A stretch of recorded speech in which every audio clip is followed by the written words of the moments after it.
Susen Tarsali road ઉપર જમીને ચાલવા નીકળેલા દંપતી પૈકી મહિલાના ગળામાંથી સોનાની ચેન લૂંટીને ફરાર થઈ ગયેલા આરોપીને પોલીસે ગણતરીના કલાકોમાં જ ઝડપી પાડ્યા હતા.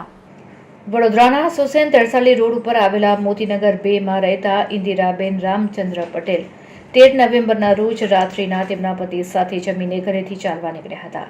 આ દરમિયાન દંપતી ચાલતા 10 વાગ્યાની આસપાસમાં તેમની સોસાયટીના નાકે આવેલા હનુમાનજી મંદિર પાસે પહોંચ્યા હતા. ત્યારે ત્યાં 3 શખ્સો ઉભેલા હતા, જે પૈકીનો એક શખ્સ મહિલા પતિ પાસે આવી પહોંચ્યો હતો અને સોસાયટીનું નામ પૂછતા વાતે ચડાવ્યા હતા. દરમિયાન એકાએક તે શખ્સે મહિલાના ગળામાં હાથ નાખીને ₹50,000ની 1.5 તોલાની સોનાની ચેન તોડી અન્ય 2 શખ્સોની પાછળ બેસીને તરસાલી સર્કલ થઈ સોમા તળાવ તરફ ભાગી ગયા હતા.